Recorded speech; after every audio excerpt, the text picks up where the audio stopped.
under deep. Wind is rude. Hi, everybody. Hi. You're excited for me.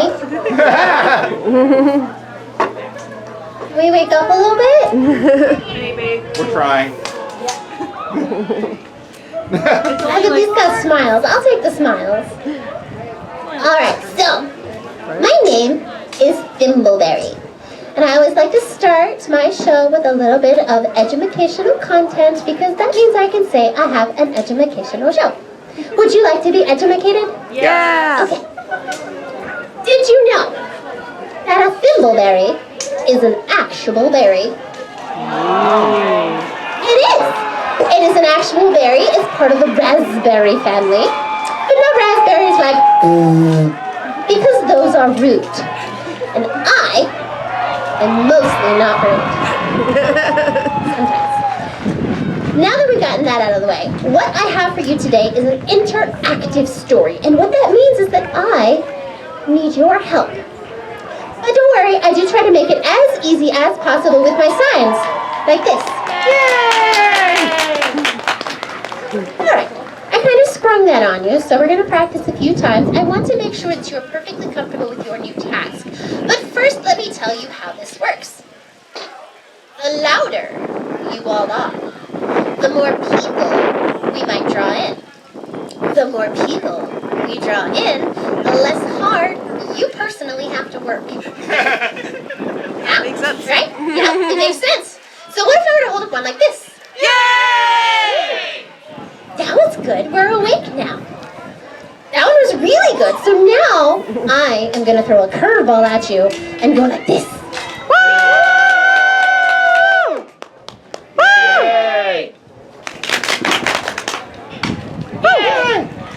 It feels so powerful. Hey, what's this? Round of applause. It's a round of applause. Yeah, round of applause. I'm hilarious. All right, I have one more for you before we get started so that you are fully practiced. Are you ready for one more? Just go like this. Ooh. Wonderful. Well done.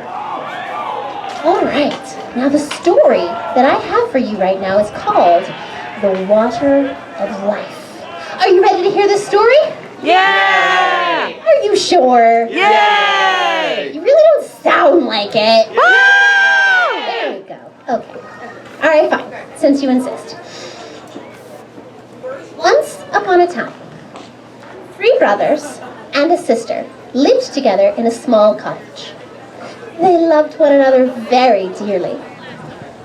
And one day, the eldest brother, who had never done anything but amuse himself from sunrise to sunset, he said to the rest, "Let us all work hard, and perhaps we shall grow rich, and be able to build ourselves a beautiful palace." And his brothers and sister answered joyfully, "Yes, we will all work." And so they fell to working with all their might until at last they grew rich and were able to build themselves a beautiful palace. Only it were that easy, right?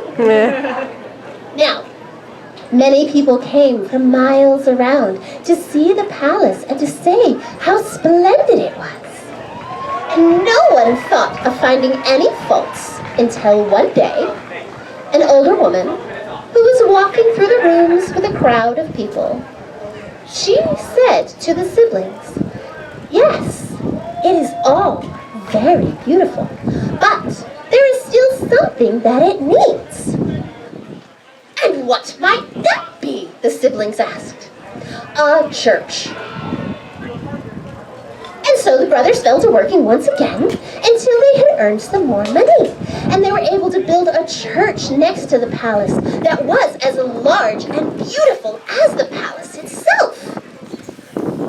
And one day, as one of the brothers was doing the honors to their guests, as they so often did, an old man turned to them and said, "Yes, it is all very splendid, but there is still something that it needs." What? "And what might that be?" the brother asked. "A pitcher of the water of life, a branch of the tree whose fragrant flowers gives eternal beauty, and the talking bird, the old man replied. No pressure, right? Right. And where are we to find all of those things, the brother asked. The old man said, go to the mountain that is far off yonder, and you will find what you seek. And after that, he bowed politely and left them. And after conferring with his siblings, the eldest brother turned to them and said, I will go and find the water of life, the tree of beauty, and the talking bird, he said. But his sister said, what if some evil thing should befall you? How shall we know? Oh, goodness. All right, the brother said. I had not thought of that. And so the younger of the brothers went off to find the old man again, for he had not gone far. When they found him, they said, our eldest brother wishes to seek for the treasures that you tell us we need to make our palace perfect. But how shall we know if some evil thing befalls him? So the old man gave them a knife and said, keep this carefully. So long as the blade is bright, all is well. But should the blade turn red, then know that evil has befallen him. And the brothers thanked the old man and hurried back to the palace. And there they found their eldest brother making ready to depart. Brother, they said, do you see this knife? It is enchanted to let us know if you are safe.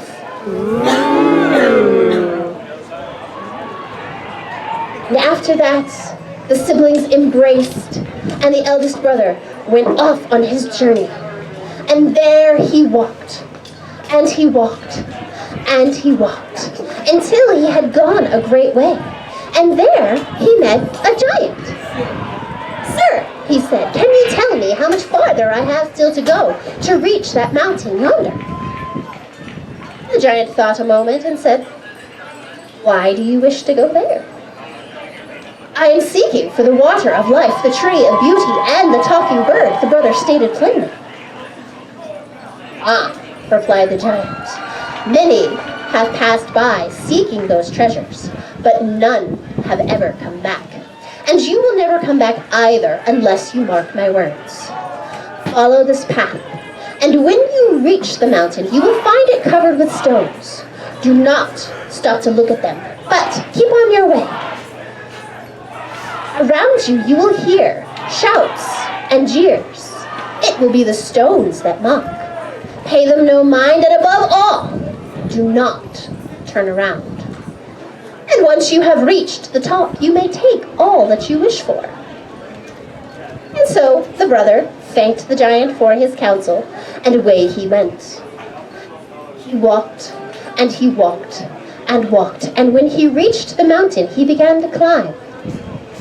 Hardly had he gone but a few steps up, when around him shouts and screams and yells and jeers arose. But recalling the giant's words, he paid them no mind and kept on his way. As he continued, the noise grew louder and louder, until at last he lost patience with it, and he stooped to pick up a stone to hurl into the midst of the clamor. And suddenly, his arms seemed to stiffen, and the next moment he was a stone himself. Now, back at the palace, the siblings were awaiting their eldest brother's return.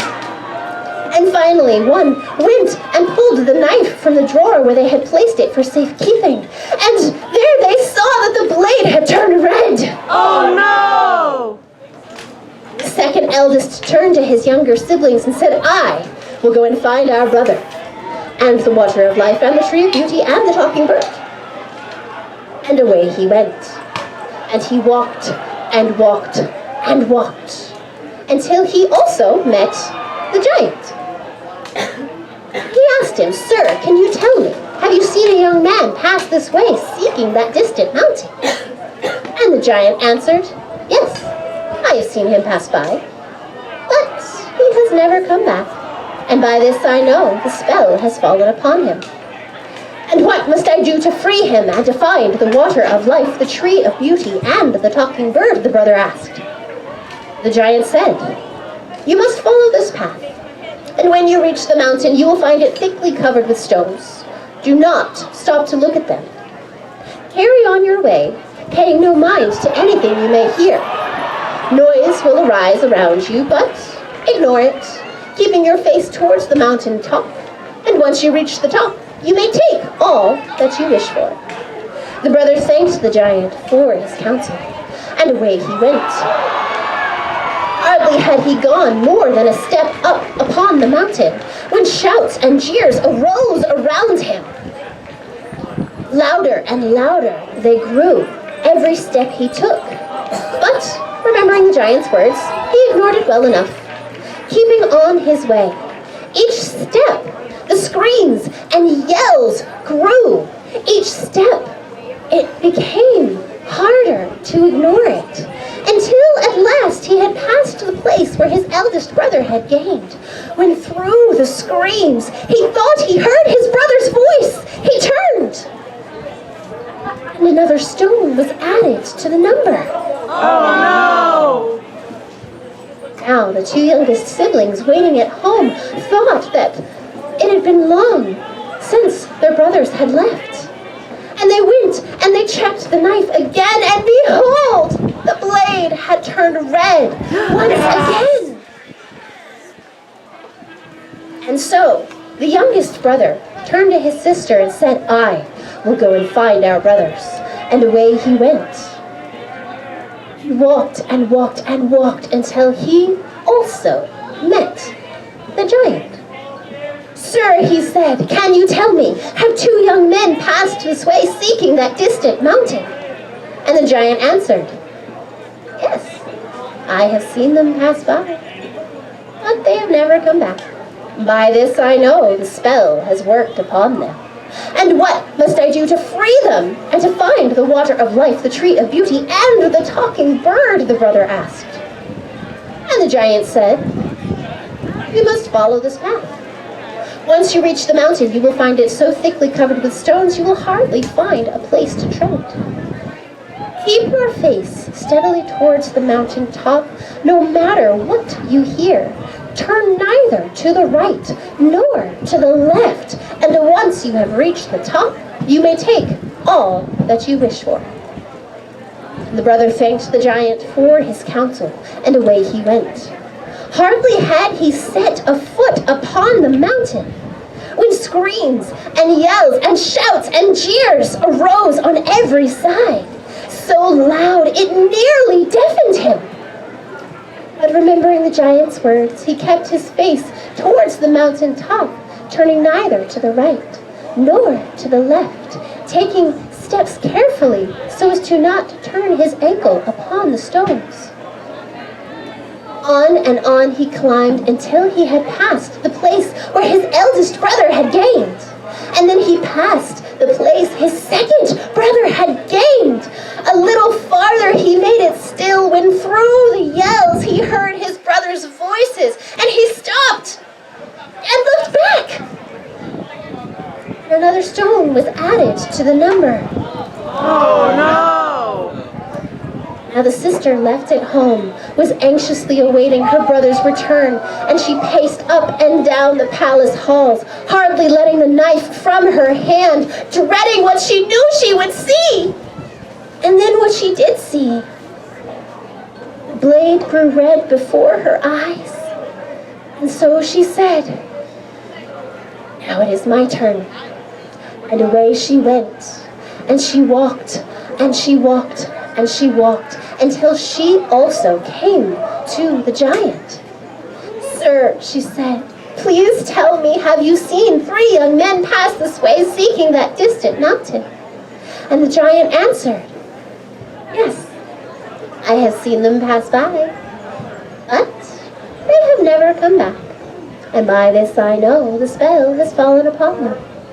And what must I do to free them? The princess asked.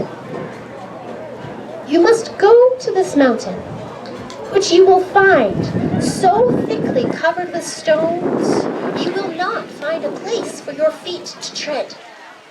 As you climb, you will hear a noise as if every stone in the world was mocking you.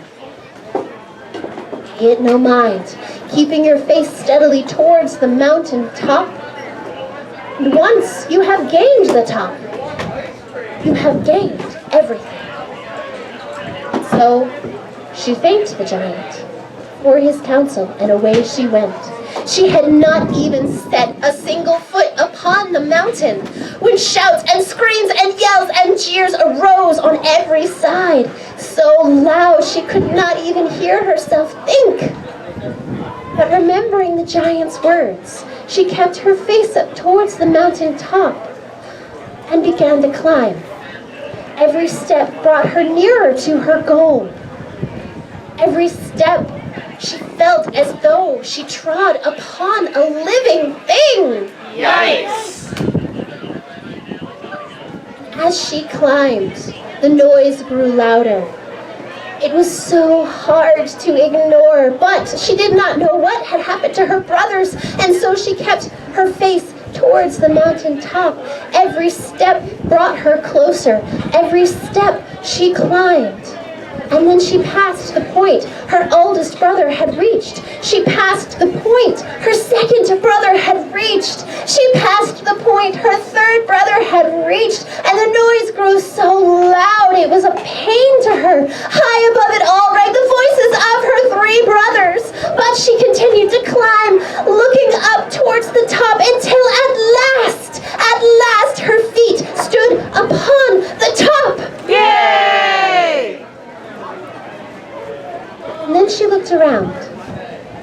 She saw, lying in a hollow, the pool of the water of life. And she had brought a pitcher with her. She carefully filled it to the very brim. Next to the pool, there grew the tree of beauty. And she carefully selected a branch and broke it off and added it with the pitcher. Among the branches was the talking bird, and she was able to coax it down and place it in a cage. And then she gathered up all of her treasures and turned to go joyfully down the hill again. But her long climb had tired her out. And the pitcher was full and very heavy. As she walked, water began to spill. And as it landed among the stones, every stone it touched, they turned instantly into young men and maidens, crowding about her and giving thanks for their deliverance. And so it was by this that she learned how the evil spell might be broken. She carefully sprinkled every single stone until there was not one left, only a great crowd of lads and lasses and her three brothers. And then they all turned and went joyfully down the mountain again. Yay! When they reached the palace, she wasted no time in planting the branch of the tree of beauty and watering it with the water of life. Instantly, the branch shot up into a great tree and was heavy with flowers. She released the talking bird from its cage, and it flew up and made a new home among those branches. Now, the fame of these wonders was spoken of far and wide. Greater numbers of people than ever before came to see the three marvels and the maiden who had brought them there. Among the sightseers came the king's son, and he would not go until he had heard how it all had happened, and he had seen all the wonderful things. And so he went home, and he told his parents the tale of the courageous maiden. He asked for their blessing to ask for her hand in marriage. And upon returning to the palace, he went to her, and he said that he wished to court her so that he may know her. And so she agreed, and they got to know each other and fell in love. And after some time, he did ask her to be his bride, and she agreed to marry the prince. and he promised that they could live wherever she chose, for her happiness was all he wished for. Aww. Now, not long after this, the couple were married in the church adjoining the palace. And there they are, still today, in the palace that she and her brothers worked so hard for. They all lived happily ever after. The end. Yay! Thank you for joining me on this warm and breezy day. My name is Thimbleberry the Woodsprite, and you have been a magnificent audience. I really appreciate your time, your energy, your attention. If you enjoyed this story and you would like to appreciate me back, I do have a tip cup right up here. But if you need to keep your actual physical money papers for silly things like food and drink today, don't worry. I've got you covered. One last thing. If you really, really enjoyed this story and you would like to take me home with you, not like that, I have for sale stickers of me. Aww. My name is Thimbleberry the Woodsprite. You were a magnificent audience, and I hope you enjoy the rest of your festival day.